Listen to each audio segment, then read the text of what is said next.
Welcome back to Ghosted, where we turn the quiet of grief into stories worth shouting. Today I'm here with Leah. She is the co-founder of Puppy Sphere. Actually, I realized first Canadian on the pod. Who ghosted you? My sister ghosted me. Your sister, and what was her name? Camille. So beautiful. Is that French? Like, that is a French name. Yes. So all my siblings, we all have pretty like French names. Like I'm Leah, but honestly I'm Leah. Le. I've never spoken French in my life, so I'm actually not even going to try. How many siblings do you have? We were 4. You were 4. Yes. We'll get back to your sister in a second, because I'm interested how you said we were 4. When you introduce yourself, how many siblings, if someone asks, do you say you have now?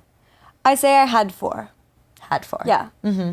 And then usually they'll ask. Honestly, it depends who I'm around. Mm-hmm. Usually I'll just say had, and then I'll just explain it, and I'm like, might get weird, but this is my story, so here you go. And I'm like, we don't need to talk about it. Why does everyone always get so weird? I know. Everyone's just, I'm like, we can just talk about it and we'll skip right over. Yeah. And keep the story for another time if ever we get like there. Maybe over a beverage or in the front of a mic. No, literally. It was always really weird on first dates.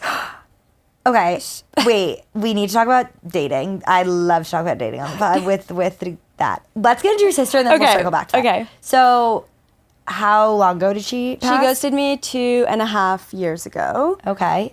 She committed suicide. Mm-hmm. I appreciate your honesty about that, because I think there shouldn't be stigmas around death, but there are, and sometimes that is the case. Yes. Were you aware of mental health struggles? If you're comfortable, kind of walk us through what that was like. Yeah, she definitely, she was always like someone who was just so happy and so like wanted to make everyone around her happy, and also just like a top performer anywhere she went. Mm-hmm. And so that in the end kind of like bit her in the ass at work. She went through burnout and was really struggling there, decided to take sick leave and just go to travel to Europe, hoping that would like heal her. And instead it did quite the opposite. And when she got back home, she just couldn't really shake that. She had also just ended a relationship of about 9 years. So she was definitely struggling with her mental health. She started seeing a psychologist. She went back to living with my parents. And then she got admitted, asked for help, got admitted. And after like 24 hours, they just let her go on her own.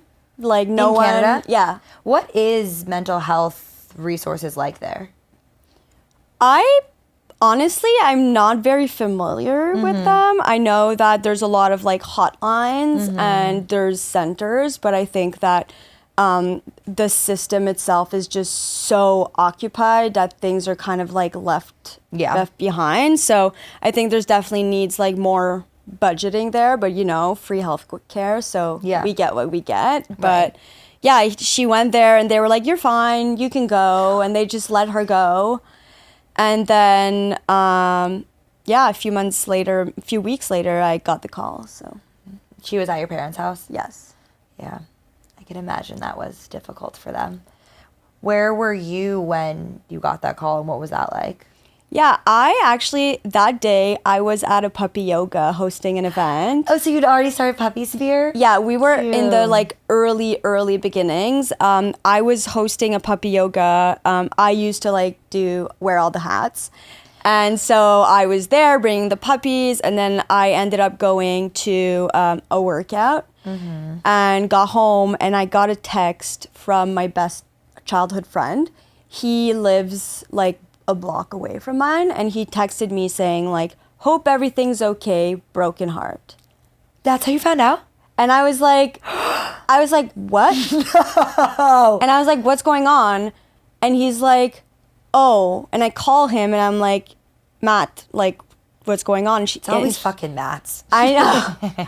And he was like, oh my God, I just saw a bunch of ambulances at your home, and I hope everything's okay. And the first thing I thought was my dad. Right. I was like, oh, like, my dad, did he have a heart attack? Because it's like we have history in our family. And I was like, oh my God. So I call my parents, no one answers. And then I'm like, panicked. What's going on? And then suddenly my dad calls me back and he goes, how did you know? And I'm like, I don't know anything, but you need to tell me right now. And then he told me. Oh my goodness. Yeah. And I was home alone in my apartment. My ex was working, called him, but he was working, didn't answer. Right away called Francesca, my co-founder. Did she answer? Right away. Okay, all these people not answering. And she was like, I'm in Wasaga, which is like an hour and a half away from Toronto. And she was like, I'm coming right now. How far were you from your parents' house? I was in Toronto. They were in Montreal. Okay. So it's like 6 hours. Yeah, so far. So Francesca was like, I'm coming. And I was like, no, like, don't do that. And she was like, yes, I have to. And I was like, no, I'm going to my sister's. My sister had just moved to Toronto, my younger sister, and she lived like a 10-minute walk away. So I like went straight to her. And what was so weird is when I was walking to her house, I was unwell. Yeah. And I had my dog, and Nala's probably like, are you good? And I walk by this girl who I knew from the dog park, and she's like, are you okay? And I'm like, I like crash, and I tell her, and she goes, oh my God, my brother committed suicide 2 years ago. And I was like, what? And yeah, I just felt like really like supported in the time, and like she walked me to my sister's, and that is crazy. I that know. You ran into someone. I know just someone I knew who I didn't know. Yeah. Yeah. Do you have a relationship with her now? Not so much. Yeah. She was like a dog park friend. I like, love a dog park she friend. also she moved. She was from Toronto. Then I moved here, and she moved to Atlanta. So when she comes to New York, we like go for a walk. But did you have to break the news to your sister? no. Okay. My parents called her. Yeah. So it's been 2.5 years. When did he die? She passed. Or she? Yeah, she passed. It was Feb 19. How have the 2 years been? Because obviously grief changes a lot, but you're still relatively new in it.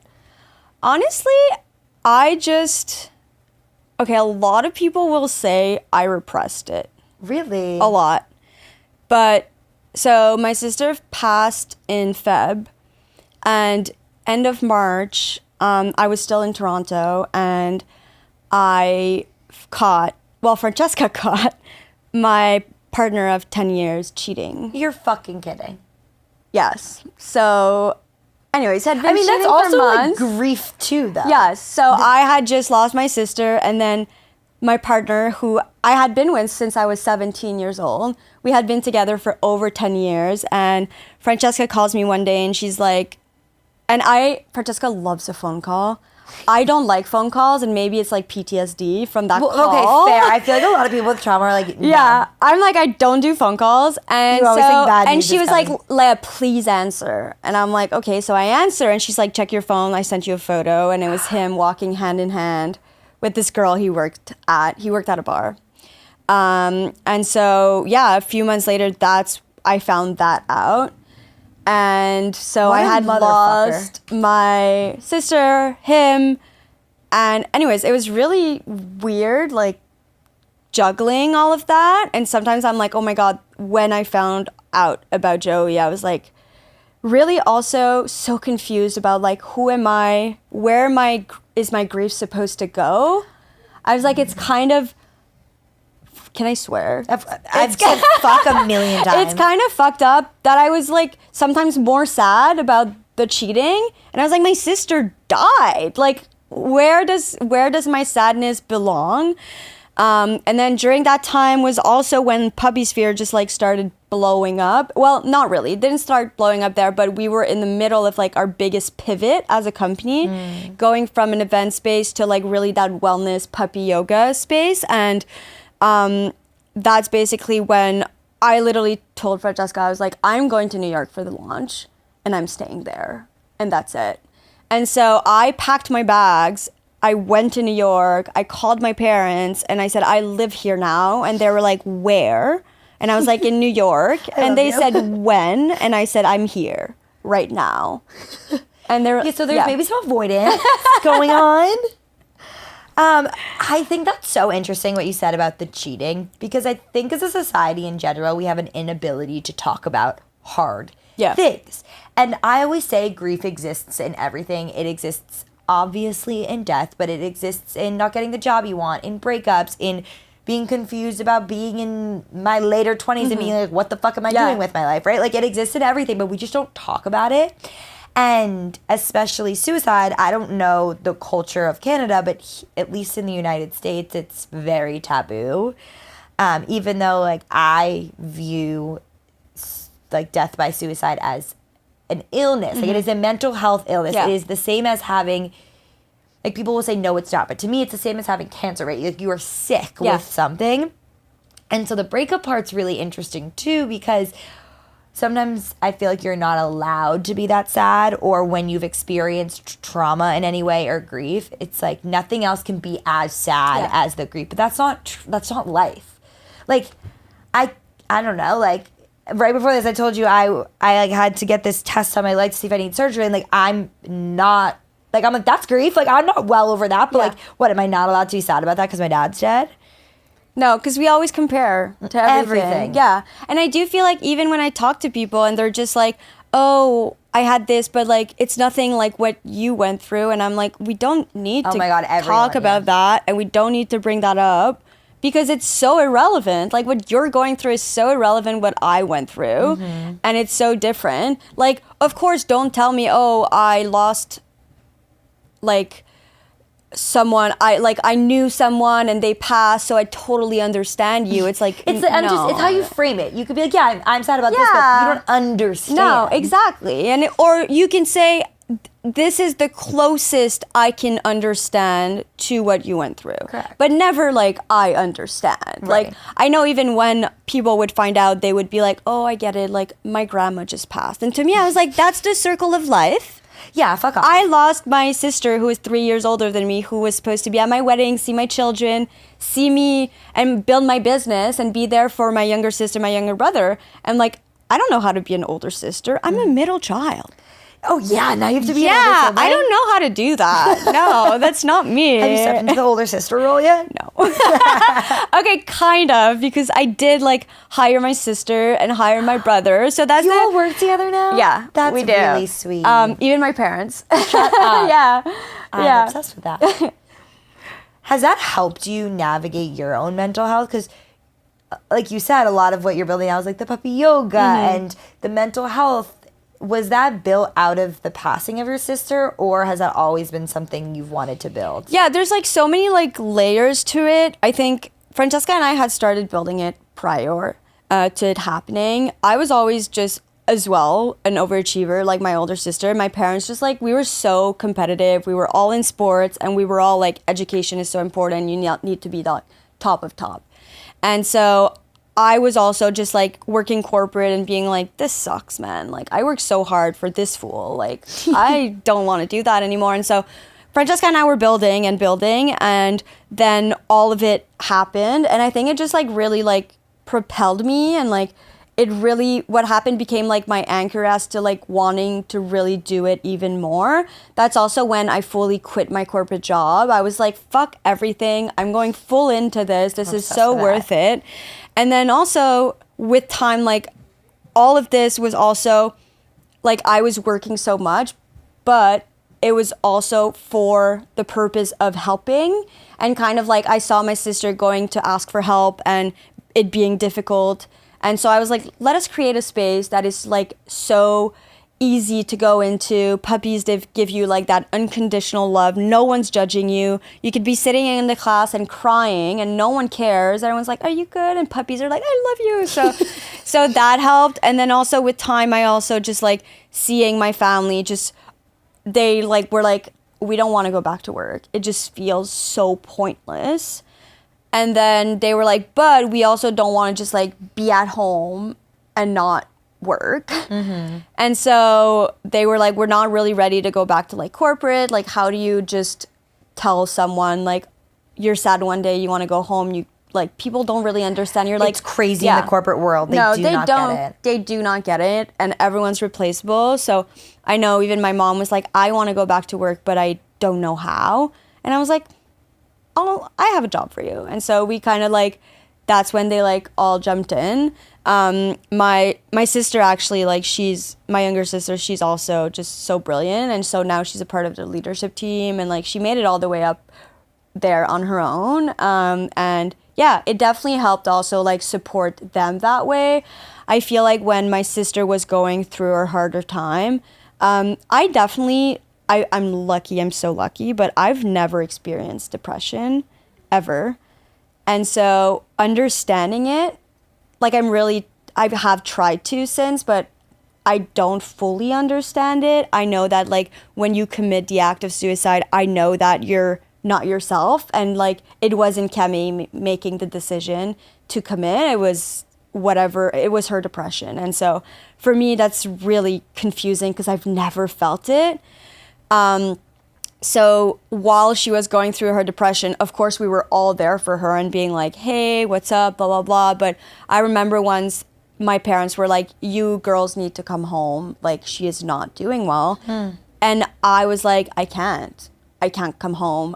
Like, we were building this massive event with like 6,000 people coming. We had like Uber as a sponsor, Caesar's Pet. It was huge. And I was just like, I can't come home. I can't like pause my life. And everyone did. And then a few weeks later, that's when it all happened. So sometimes I'm like, damn, I couldn't be like there. So all of this is kind of like making me feel like I can be there for my family and support the best I can. Beautiful. I'm also not really someone like, I'm really tough and direct, and like I'm all about tough love. Like with my friends, like they'll tell me something, I'm like, okay, this is how it is and this is what we're gonna do. Let's get to action. Let's go.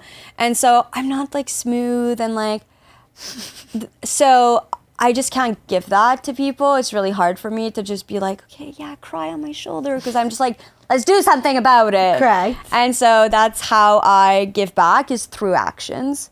And so doing all of that was also like super like empowering. I love to that. help them. Yeah.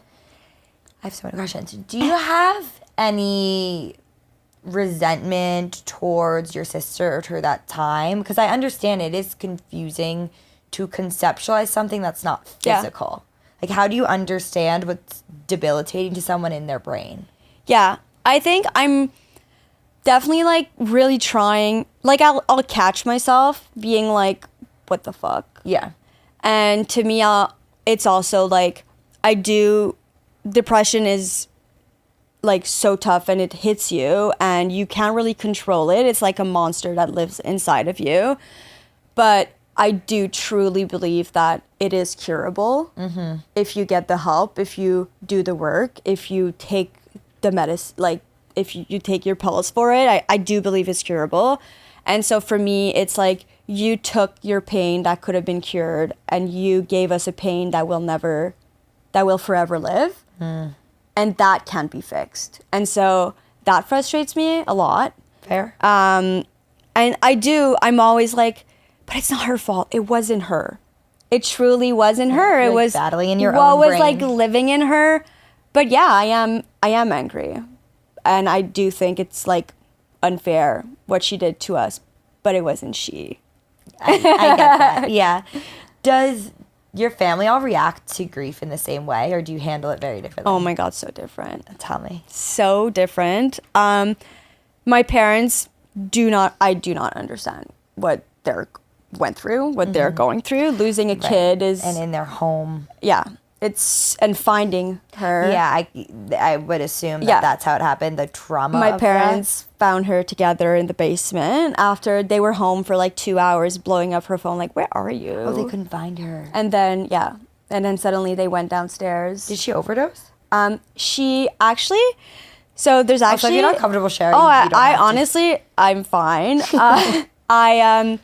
Okay, there's... I don't know if you heard about it, but there's been a trial about Kenneth. I think it's Kenneth Law. I don't know. I should know this. My parents would be so mad that I don't. Kenneth, okay. And so he was actually this man who would go on suicide and depression, like kind of like Reddit, but for people who are suicidal. Oh, God. And so people would go on those, what are they called? They're called, not portals, like kind of like a... I know what you're talking about. Yeah. There's a name for... Anyways. People... It's like a... Oh my God. It's like a Reddit thread, but like a chat room sort of. Yeah, exactly. And so people who were suicidal would go in the chat room and talk about how they were suicidal, and he would in go... hopes of getting help? Or what was the outcome? I don't know. Okay, sorry. And so continue. he would go in those chats and say, I have something for you. And then if someone approached him and said, I want it, he would ship it to them. And what it was this, it's this poison that is used to actually like keep meat fresh for longer. And it's only supposed to be sold, like there's a law around it that it can only be sold to like groceries and meat suppliers. And he would ship them to people. And so freak out. So you put it in your water and you drink it, and within a few seconds or minutes, all your organs just shut down and you die. And so he actually made a business out of this. Yeah. And he was convicted. He pled guilty about 2 days ago. Yeah. Do you feel any relief to that? Yeah. Like, I do. Of course. I think that I do believe in assisted death, but not for suicide, because I think depression is curable. Right. And what he was doing, a lot of people were like kind of being like, well, assisted death is good. If someone wants to go, they want to go. And it's like, yeah, but depression isn't them. So they don't have full control of their mental. So who is he to decide? Like, if you're sitting with a doctor and the doctor is like, we've tried everything and you're going to be in pain forever, then okay. But yeah, I definitely am. I hope he gets like super harsh sentencing, but what will it do for me? Right, that's fair. Yeah. I've now learned I want to kill 3 men. So your ex, your sister's ex, and this fucker. Yeah, Kenneth.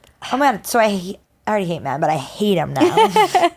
What a fucking wow. Yeah, And so it's then pretty they found her bad. downstairs. Yeah, so they just like, they went downstairs and they found her. And my mom just like jumped into action, full CPR. Oh, the trauma. And my dad was just like behind. I don't know, that's what I've imagined in my head. Is there some relief that you didn't have to see it? Yes. Yeah. I still don't go to the basement. They're still in the In same that house? Yeah.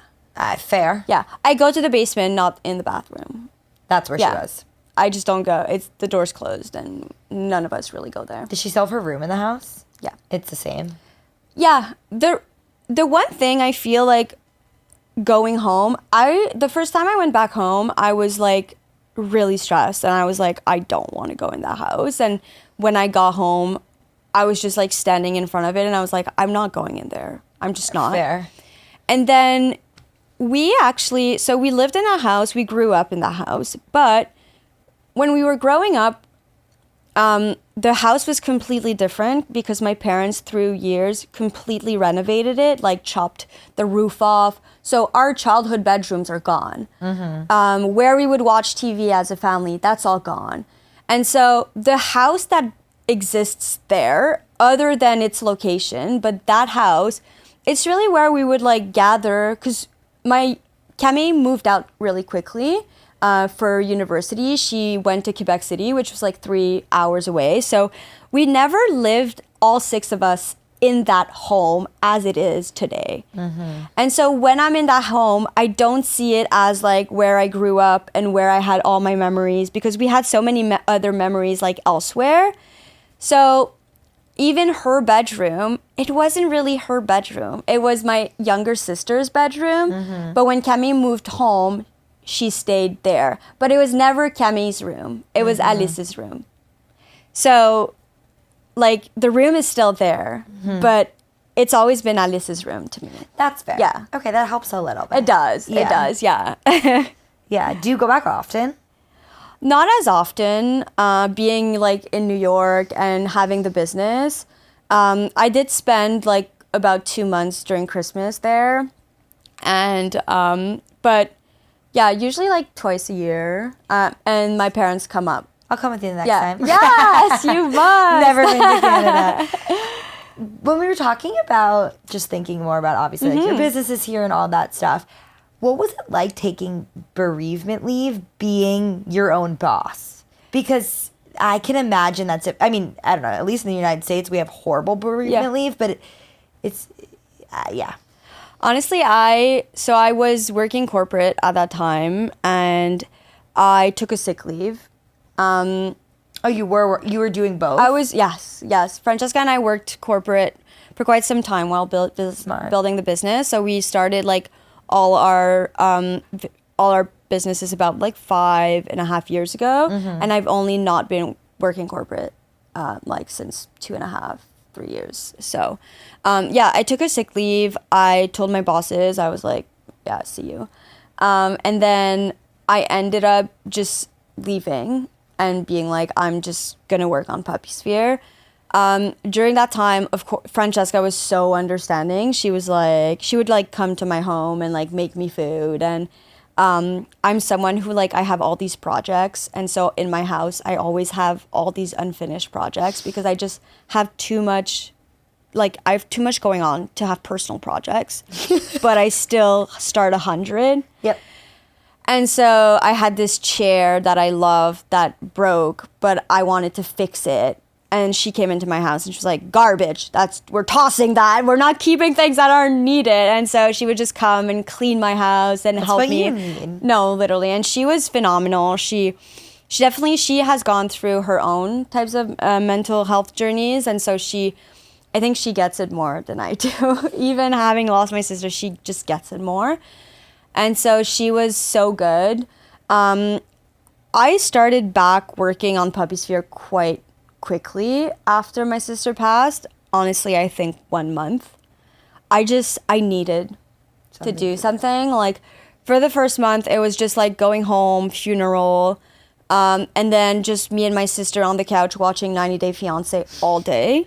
That was what? Yeah, that was show? like our show. We would just like watch 90 Day Fiancé. She would bring her dog. I would have my dog, and we'd be on the couch and we would just hang out. And after a while, I was like, girl, I can't. Like, I gotta go back to work. And so, and I did really quickly, and I just like threw myself back into it 100%. But I do think it being so mental health focused, I was just like, this is like working towards something that could help others.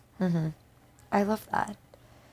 Yeah. What advice would you have for someone whose friend is maybe going through grief? Because I think what Francesca did for you is amazing. What do you think is helpful? Honestly, I think it's asking them how they want to be helped. Everyone's so different. I think even for me, at first, people were every day asking me like, how are you? And I was like, you need to stop asking me how I am, because then I need to ask myself. And I just don't want to go there. I just like, I have things to do. And also, what do you say? Like, shit? Like, okay. I know. And it's just like, and then every time I'm like, how are you, Leia? And then I'm like, not good. And then you just feel like shit for the rest of the day. So I had to really like set your boundaries, tell people what you need, and just be like really honest. I think even when people at first were being weird, I was like, you're being weird. And like, people need to know. I think people are just like, in the back of their mind are just like, people are so like avoiding me. And I'm like, okay, so tell them. And also understand that people don't understand. So don't hold grudges against people who don't. Educate them, or just forget about it. Like, I like that. Just don't like hold yourself. And also, people grieve differently. I think, like you asked earlier, me and my parents grieve extremely differently. It's caused friction. That's a hard one. A lot of friction, but hold your boundaries, even if it's with your parents. And sometimes it's telling them, look, I don't understand what you're going through, but you don't understand what I'm going through. Yeah. And the way you're grieving, and I've had this conversation with them saying, the way you're grieving is actually like you're like a weight to my own grief. And I just cannot be there the way you want me to be, because you're keeping my grief, like making my grief feel even heavier. And that's just not fair to me. So I'm sorry if I can't be there for you right now. but it's like really bad for my mental health personally. And just like and it's hard because it's your parents, and like, but I'm always the more direct. I think my younger sister, she stepped up as the older sister. She is so kind and patient, and anytime anyone needs her to be there, she is there, and she'll answer the phone calls. And I'm like, Okay, phone calls No. are triggering now, okay? they are. Yeah, I think that's boundaries are really important. And I think with grief, you really understand who and what is important. And sometimes you lose people or you lose parts of the relationship you had, and that's okay. It's a good lesson. Yeah, it's totally fine. And you might grieve that a little bit, Yeah. but often in the long run, you'll realize that it was actually better off. Yeah. How did you manage the grief of the 10-year-long relationship and your sister at the same time? I moved to New York, was single escaped. for the first time in 10 years. What's up? I mean, single in New York, honey. I know. How's that? Are you single now? I'm not. No, I'm not anymore. Yes. Wow. But no, I moved to New York. Fuck you. You moved to New York and get a boyfriend. I've been here and I can't get shit. Girl, it's the plasters. No, I'm joking. This is nasty ass fucking legs. I'm joking. They look at me and they're like, oh, no one wants that bitch. But no, and then I got not lucky. I don't like to use the word lucky because we worked fucking hard to build what we built. But Puppy Sphere exploded. And it was the first time we were able to pay ourselves, to work for ourselves, to see everyone just so happy. And so anytime you walk into a room, yes, the puppy gives you that therapy, but the smiles and the people and the connections. And so it was just a moment of like, holy fuck, I'm unbeatable. And so yeah. I had just got out of that long relationship and lost my sister. And I had just built this incredible business that was popping off, living my best life in New York. And I was like, I am unstoppable. And that helped me. And I know a lot of people were like, you're escaping, you're running away. And I was like, I'm living for two people now. So Yep, I could not agree with that more. You live for two people. yeah, I live for two. Now I have that It's a way. blessing. Exactly. I have like all her goals are mine now. So I need to do everything and be everywhere. And so What was her goals? She actually advocated for women's sports. Hell yeah. She wanted to make women's sports more accessible, make them more known. I think just like, well, we all know. We all watch men's sports. We watched the Knicks last night, but did we watch a WNBA game? Probably not. Nope. So she was advocating for that. She was an athlete. She was part of the cross-country skiing team because we're from Canada, so we do winter sick. sports at her university. And that was her goal, really. Like, she had started even her own platform to support women athletes and make them be more out there. So I also see that through Puppy Sphere.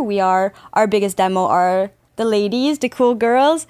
And so every day we like do the movement and all of that. So I'm obsessed with that. All right, final question. And I feel like this is the perfect segue into what I always ask at the end is, what was the loudest lesson she left behind? Oh my God, she loved so many, but I don't know if I live by them. That's all right. Someone else can live by them. She was always like a huge pillar in the family.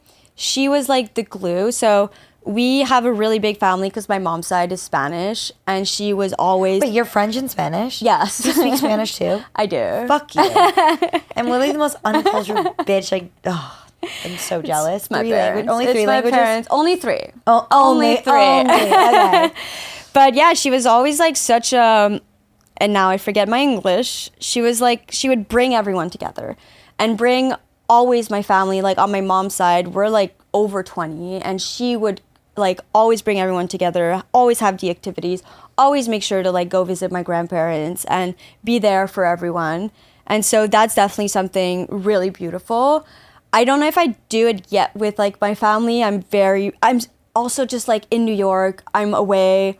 But yeah, she did that a lot. I think I do it well with like community and friends and making sure that I'm there for like all my friends all the time when they need it by being very direct with them. Yeah, she was like a huge glue. I'd say that. I love that. Well, thank you so much for sharing your story. Is there anything else you want to say about yourself, about your sister, about grief? Puppy Sphere, floor is yours. Yeah, I think also like if you do have friends who have experienced grief, like ask them about them, ask them about their sister, about Agreed. their dad. I think the first question they always ask is like, oh, how did it happen or whatever. And it's like, you can just ask, tell me her name. Simplest question, and it's the And most impactful. like who was she as a person? And then also if some people have really dark humor, just go with it. That one, guilty. Oh my God, all the time, just go with it and just like they have permission to say those dark jokes. And if they're saying them out loud, you have permission to laugh at it. But no, and if you are feeling sad and if you are feeling depressed, tell people, tell your friends, tell your family if you have that type of relationship, and go to puppy yoga. And go to puppy yoga. Go to puppy yoga. You can tell the puppies anything. They won't tell anyone, but they'll best give you secret kisses and ask for belly rubs. And honestly, I'd say get a dog. Get a dog. I want one really bad. I would always tell my sister when she was going through her times, I said, you need to get a dog. And she was like, no, there's so much work. And I was like, exactly. You will have a living fluffy ball that depends on you, gets you out of bed every day. I was so hungover after the Knicks game this morning. Yeah, are we and all now surviving? I was like, I don't give a fuck. Get out of bed. I gotta go walk. Okay, I'm the opposite. I'm like, I can't have a fucking dog. Oh. Because I'm gonna be hungover and that but they motherfucker's force not you gonna out. pee or shit, and I'm gonna have to stand there They feeling force like you shit. out. And so I was like, she'll get you out of bed. You'll feel needed. And you'll Oh, that's feel really loved. sweet. So I do think you should get a pet. And Okay, even get if one. it's just fostering, if you're not I know, I fully want a committed foster to one. it, or just go to Puppy Sphere because you to don't need Puppy the commitment of the dogs. They're just there, loving. Okay, where can they find you? Socials, Puppy Sphere, all the things. Yeah, so we're the Puppy Sphere on all socials, TikTok and Instagram. And mine is Leah Burbidge. It's not my full name because it's kind of But I complicated. feel like can't fucking say it. Barbados. Well, you're the best, and everyone listening, we were able to turn the quiet of your grief into something worth shouting, and your sister is definitely that. So thank you. Thank you. I'll give you a hug.